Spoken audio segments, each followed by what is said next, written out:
Hello mga kababayan, magandang araw, kumusta po kayo? Kasama niyo po ngayon si Ka Eric sa isa na namang episode ng video analysis at video talakayan. Sa puntong ito, bibigyan natin ng pagpapaliwanag itong isiniwalat ni Congressman Leandro Leveste. Inilabas rin po ito sa Bilyonaryo News Online at ganon din po ng Philippine Center for Investigative Journalism. Hindi po totoo na nawala ang mga insertions at pork barrel. In fact, nagpatuloy po at walang kahihiyang pinalusot pa rin nila sa Kongreso. At ito ngayon ang pinag-uusapan sa Bicameral Committee Conference bago isumiti kay Marcos Jr. ang proposed budget na pipirmahan niya at gagawin niyang General Appropriations Act for 2026. Ano po ang mga nilalaman na iskandaluso at nararapat namang maisiwalat sa mga mamamayan? Una, ang pamunuan ng House of Representatives ayon sa ulat na inilabas ng Philippine Center for the Investigative Journalism at nitong Bilyonaryo News Online at kahit pa ng Rappler News, ang mga pamunuan ng House of Representatives ang nangunguna sa mga insertions. Kapag sinabi pong insertions, ito ang pinagmumulan ng korupsyon sapagkat ginagamit ito para itago, ipalusot ang mga pundo at mga proyekto na hindi naman kailangan. Subalit, yun po ay pupunduhan upang ang malaking bahagi ay makukuha ang tinatawag na SOP o yung tinatawag na Standard Operating Procedure upang kubrahin at kamkamin. So ang insertion ay isang pamamaraan, method, upang ang mga budget na isinusumiti nila Marcos ay kanila pong maikutan, malusutan sa pamamagitan ng paglalagay ng mga items na hindi po kapakipakinabang at walang kabuluhan sa pag-unlad ng lipunan at ng mamamayan. Mga hindi po ito kailangan, kaya nga tinatawag ito na insertions, no? At ang isang forma ng insertion ay ang allocables. Ito po yung pork barrel.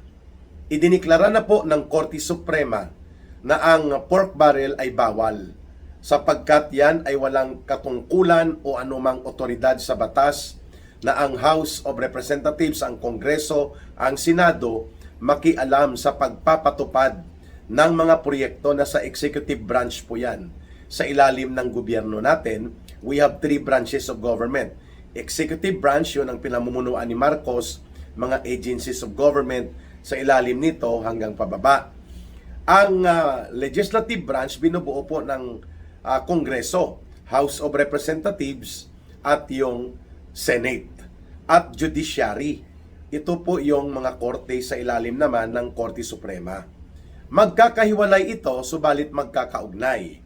Kaya pagdating po sa pag-execute ng budget, pagpapatupad ng mga proyekto at programa ng gobyerno, nasa kamay po yan ng executive.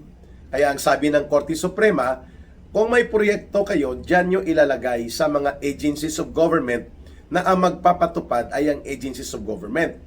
Hindi pwede na sa inyo i-allocate sa district mo at ikaw ang mamamahala. Subalit naiikutan po nila ito. Kagaya ng mangyari po nang maupo po ang gobyerno ni Marcos at Romualdez, ang ginagawa nila para hindi mahalata, pinaparking nila ang pundo. Ito yung tinatawag na parada. Parking. Ipaparking, for example, ni Romualdez ang 176 billion pesos doon po sa budget sa 2023 at 2024, mga 200 billion sa DPWH.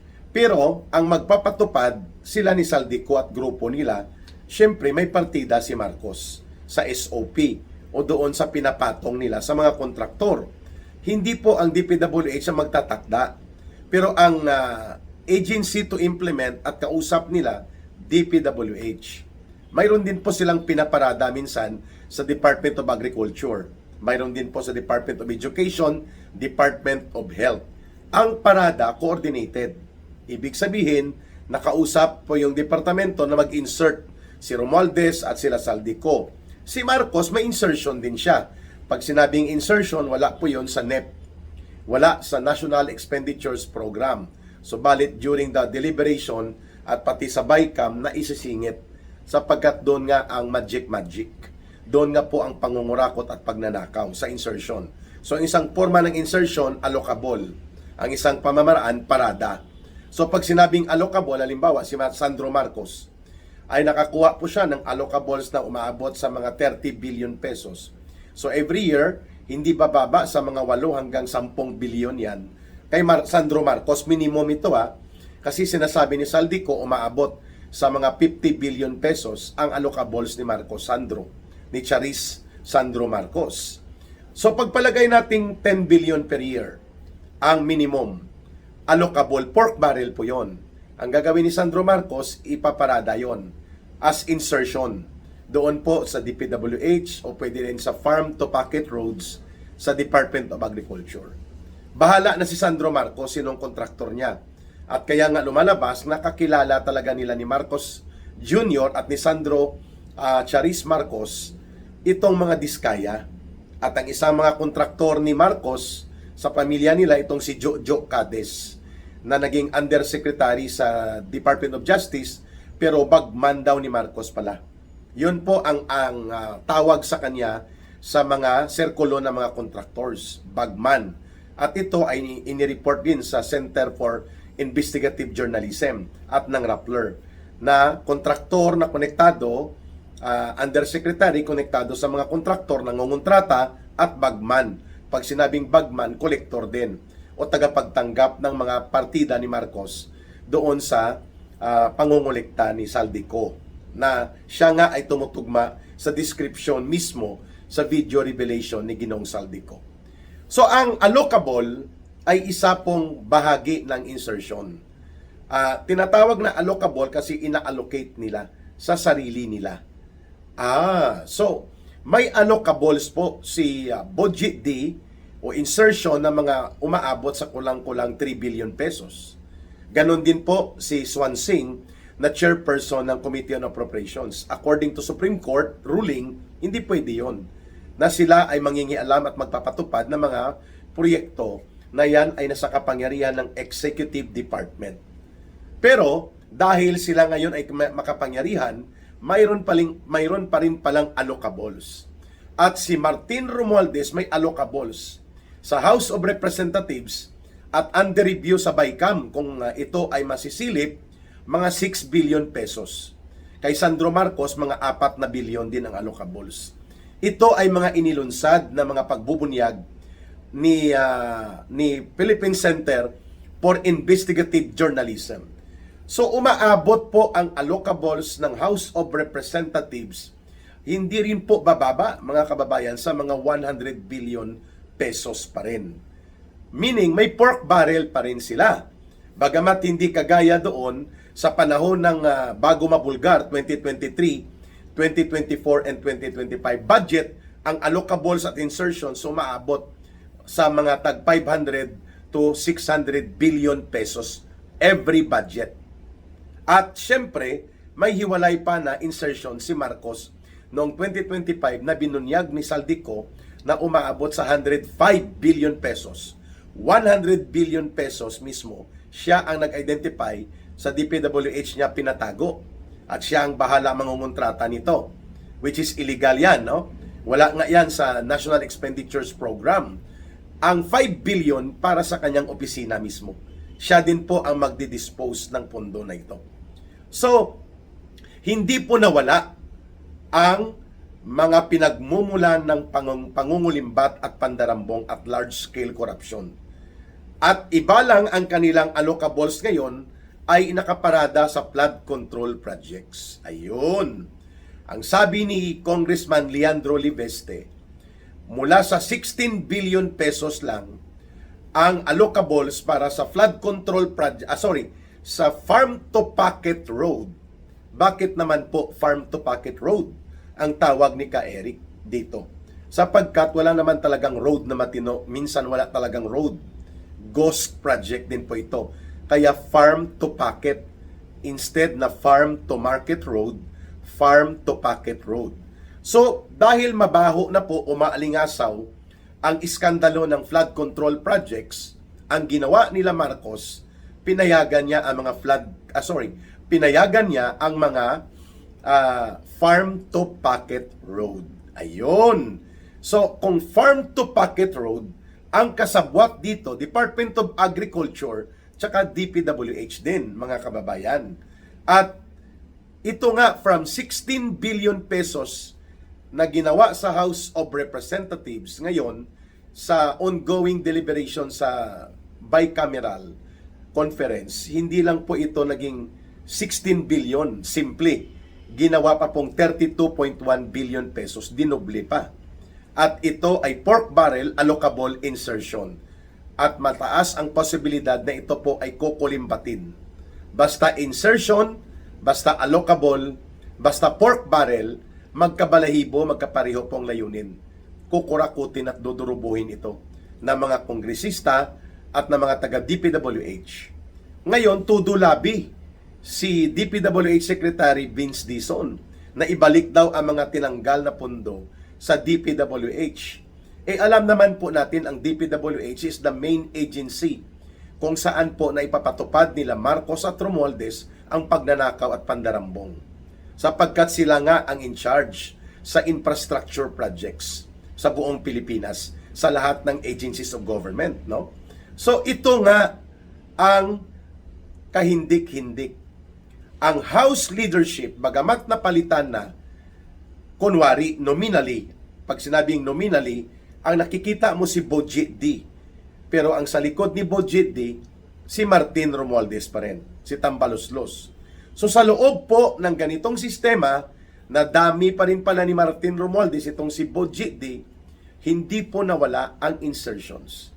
Hindi po nawala ang allocables, hindi po nawala ang pork barrel, at magpapatuloy ang pangungurakot at pangungulimbat.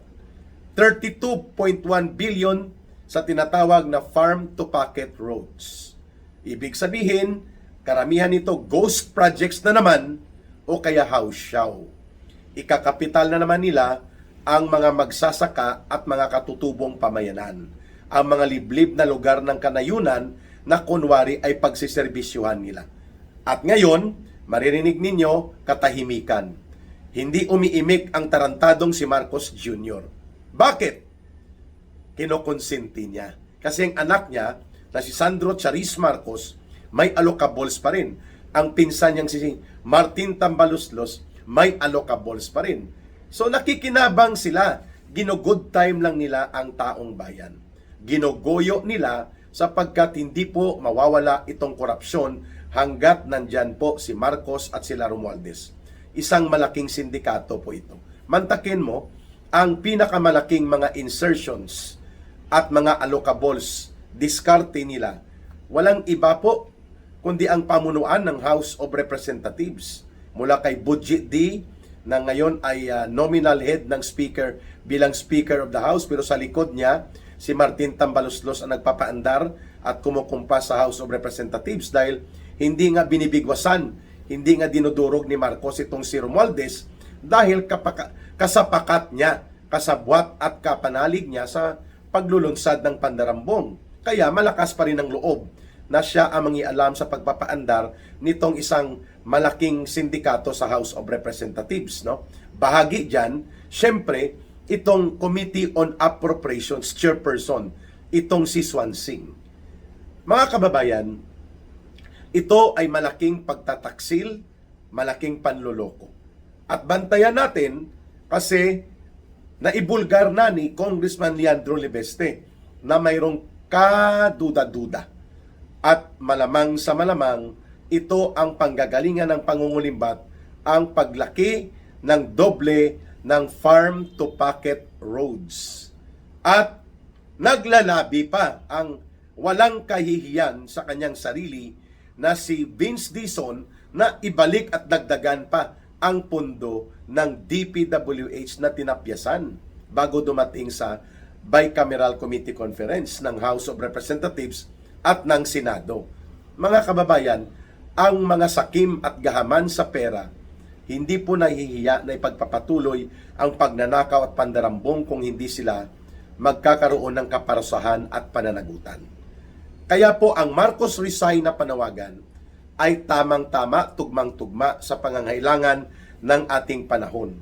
Because how can we demand justice and how can we bring before the bar of justice and the law itong si Marcos at Romualdez at ang mga aliporis nilang sindikato sa pagnanakaw at pandarambong kagaya ni Saldico at mga kasabwat nila, kung ang namumuno pa rin sa gobyerno ay nagpapatuloy ang pagkapit sa puder upang gamitin ito sa pagtatabon-tabon at pagtatakip ng malawakang krimen ng pandarambong at pangungulimbat, at ginagamit ito para ikutan ang batas, butasin ang batas at ipagpapatuloy ang malala at malubhang kaganapan ng large-scale corruption and systematic plunder. So we have to remove the source of the existence ng ganitong uri ng kalagayan ng ating gobyerno, kung saan po mismo si Marcos at bilang pinuno ng gobyerno ay siyang nagpipreside ng isang malaking sindikato na uri ng panggobyerno. Saan ka nakakita na nabisto sila sa ghost flood control projects? Mga 1.4 trillion pesos ito na nawala taon-taon, halos mahigit 400 to 500 billion pesos. Nag-devise sila ng panibagong palusot at ang tawag nila ay allocables sa pamamagitan ng farm to pocket roads. At ganoon din po sa mga ayuda-ayuda at mga proyekto sa Department of Health na hindi po nabusisi ng masyado. At pangalawa, hindi pinigilan ni Marcos na mag-allocate ng mga pundo sa sarili nila sa tawag na insertions at allocables, which are actually nothing than pork barrel na ipinagbawal ng Korte Suprema. Nagtuloy-tuloy pa rin po sa ilalim nitong pamunuan ng tuta ni Romualdez na si Budget D at nitong si Swansing. Napalitan lang ang muka ni Saldico sa Committee on Appropriations, pero ang sindikato nila sa Committee on Appropriations ngayon pinamumunuan ni Swansing sa kumpas ni Budget D at ni Tambaluslos. Si Swansing mismo ay almost 2 billion pesos din ang kanyang allocables sa kanyang distrito.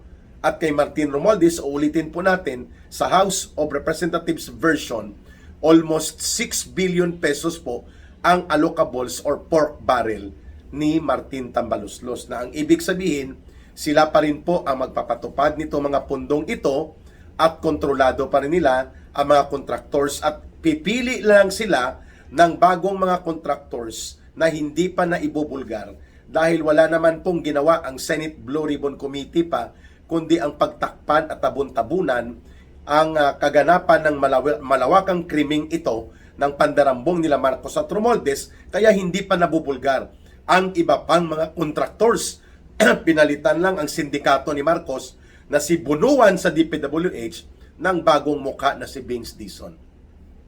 But the essence, the system, and the organized methodology and approach kung paano iniikutan ang budget, paano pinapalusutan, kunwari medyo mababa na, hindi na tag 400 billion, hindi na tag 300 billion, pero 100 billion pa rin po ang inaabot ng insertions at nanakawin sa kaban ng bayan. This is terrible, mga kababayan, kung tatahimik tayo.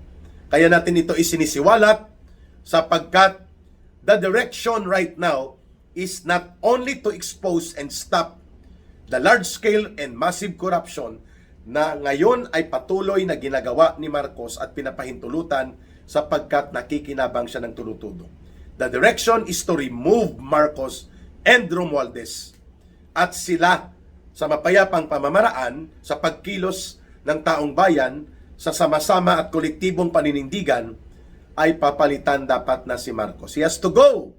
Hindi lamang incompetent at hindi lamang kasabwat, kundi mastermind mismo si Marcos sa kaganapan ng ganitong sistema.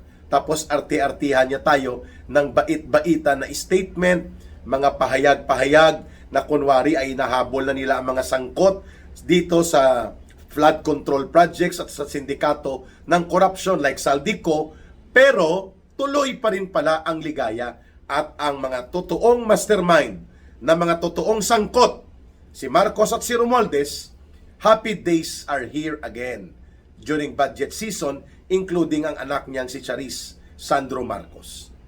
Ito talaga ang pinakamalalang gobyerno na nangyari sa Pilipinas. At ito ang gobyernong walang pinagkaiba sa isang gobyernong sindikato at mafia. O kung sa Japan, ang organisasyon ng mga kriminal tinatawag na Yakuza, sa Italy mafia, may mafia din sa Amerika, at dito sa Pilipinas, ang tawag dito, gobyerno ni Marcos at Romualdez, ang mafia at sindikato, para dambungin at durubuhin, kulimbatin at kurakutin ang kaban ng bayan.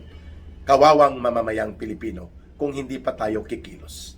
Ito po si Ka Eric, at sana po ay tulungan nyo ang ating People's Advocacy Center, ang Bangon Sambayanan People's Movement, at sa gustong tumulong, ang ating number na ginagamit for GCash line at line of coordination for your support ay ang numerong 0916-308-7710. 0916-308-7710. Kay Langging po yan, Rohilda Celis, GCash line at the same time, line of support and coordination para iwas scam. Maraming salamat. Please don't forget to like, share, promote, and campaign for our videos, for our subscribers, and for our viewers. Malaking tulong po yan sa paglakas ng ating Ka Eric Celis YouTube channel. Mahalin po natin ang bansang Pilipinas. Walang ibang magmamahal nito, kundi tayo ring mga Pilipino. Para sa Diyos at sa Pilipinas nating mahal. May God bless everyone, and may Allah will be with those who are Muslim brothers and sisters. Bye for now. Maraming salamat, and see you again in the next video analysis and video talakayan with Ka Eric.